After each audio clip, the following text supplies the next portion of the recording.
we'll be moving to the next talk by Dr. Pooja on genetics and gene therapy in clinics. And when she's setting it up, I'll make some comment. So the field of medicine started picking up speed and relevance in the 19th century, where we're doing clinical examination of examination and palpation, auscultation, and so on, right? So, but then in the last century, in the 20th century, what happened is that we moved into preventive medicine, where we know the target groups which are susceptible for a particular disease, and then we screen them before they start to get the disease so that we can prevent. But this century is going to be the field of omics, as Dr. Shetty mentioned, from genomics to phenomics, and you have so many other omics in between. And today with genomics and other omics, you can do a predictive medicine.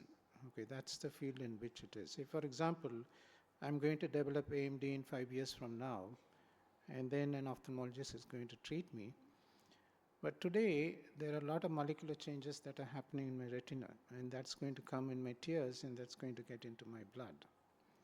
So you as a clinician today, if you can pick that up and then tell me, look, you're going to develop AMD in 5 years, and then you'll start to manage me, that's the way the field of medicine is going to move. So you as clinicians will be predicting diseases more than actually diagnosing them. Okay, so that's the major shift that's going to happen, paradigm shift. And all of us have to do research for that, and therefore two sides of a coin. One side will be the clinician, the other side will be the basic science scientist. So with that, I hand over it to Pooja. Go ahead. Thank you, sir, and thank you for making me a part of this wonderful session where we talk about the translational science and how it's going to change our practice towards customized medicine. Now, we all know that keratoconus is a progressive corneal disease characterized by corneal steepening and thinning.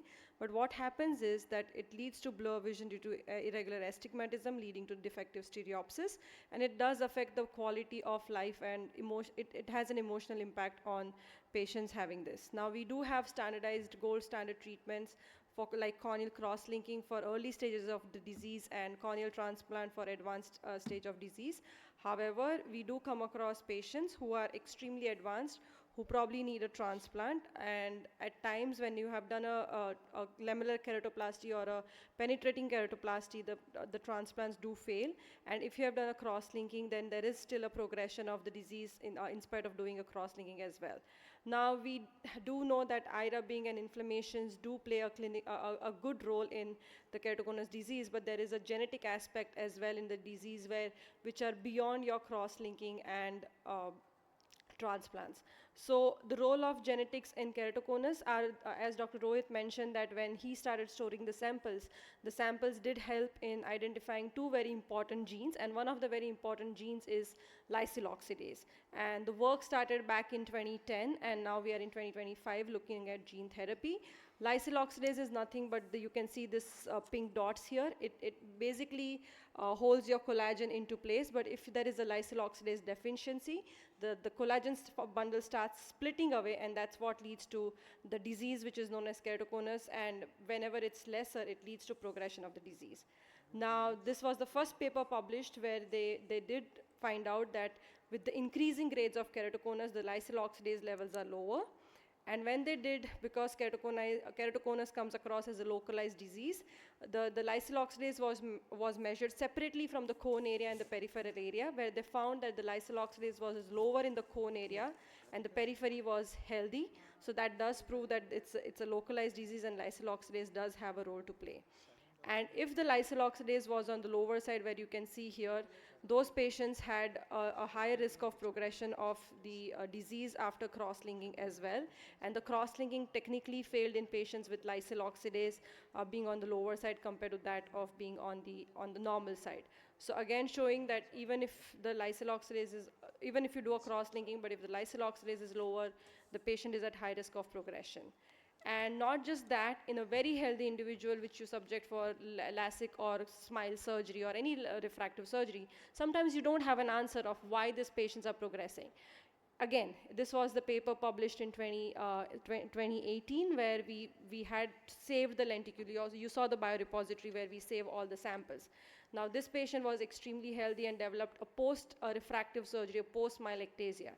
We had preserved the lenticule of this patient, so when the patient developed ectasia, we went back to our biorepository, took the lenticule out and analyzed it with the gene expression analysis, the qPCR. And what we found was, again, that the lysyl oxidase in the ectatic eye, the more ectatic eye, which is the left eye, was lower compared to the right eye, which was an evolving ectatic eye compared to the controls. So it showed us the power of preserving a lenticule in 2018 when the patient underwent surgery.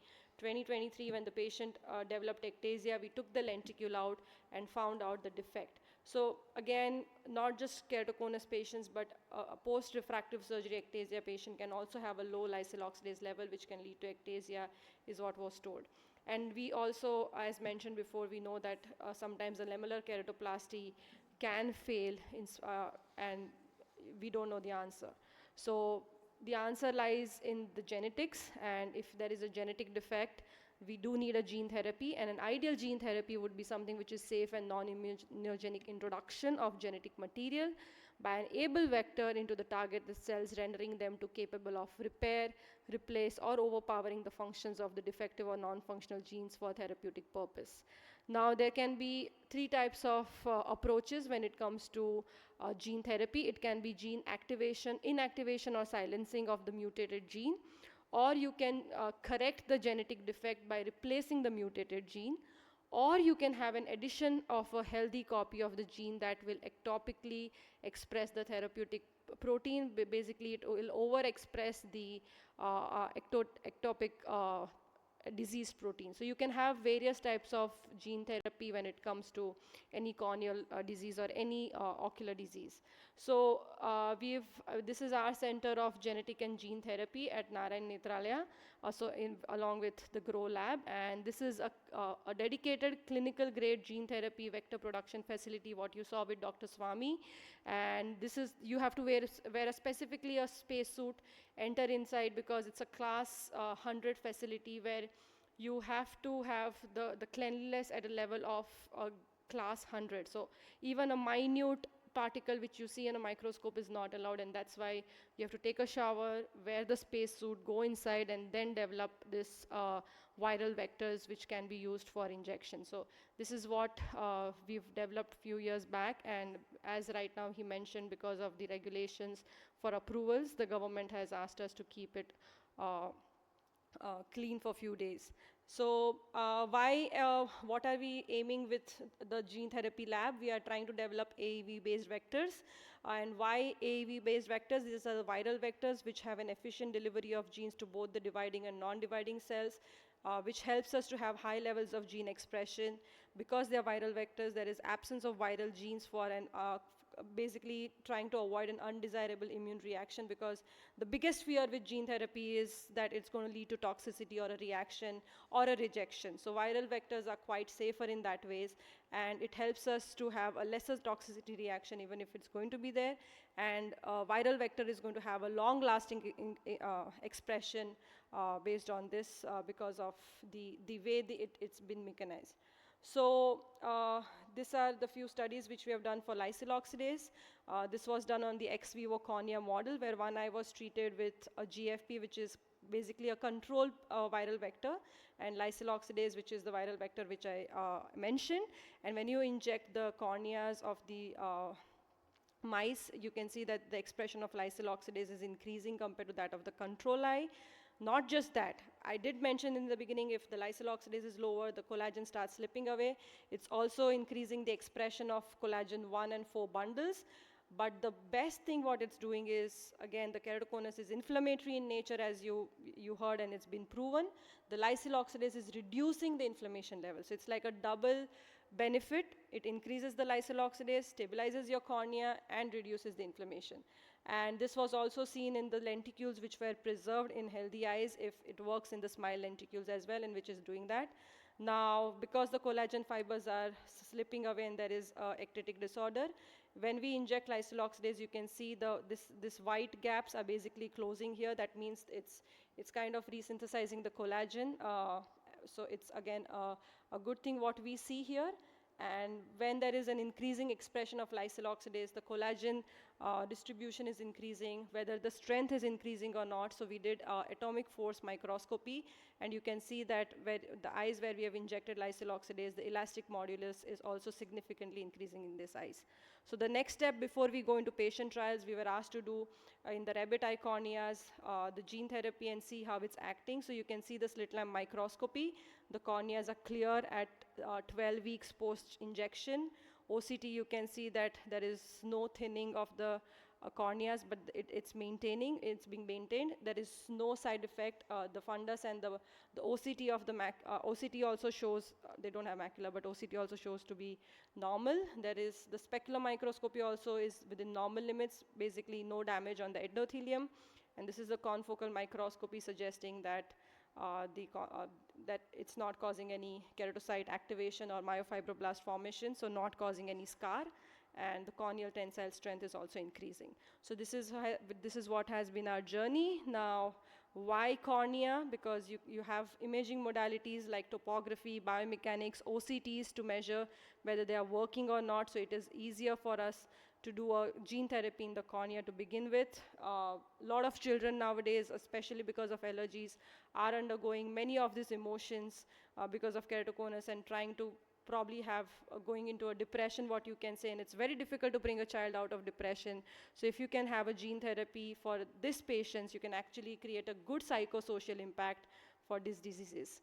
We are not just limiting to keratoconus, but we are also, as Dr. Rohit mentioned and Dr. Swami mentioned, that there is a PRK haze which is involved. So gene therapy can also be used for treating corneal fibrosis and angiogenesis, which is work in progress for our team, and this is what we have done. And you will need a genetic testing to identify whether there is a genetic defect or not. And there are multiple gene tests, especially the next generation sequencing, which will help us doing that. Thank you. Thank you, Pooja. As Pooja mentioned, this is one of the state-of-the-art lab in the country, the gene therapy lab that is being run by Dr. Kaghosh and well supported by Dr. Tirumalesh with his animal and clinical experiments.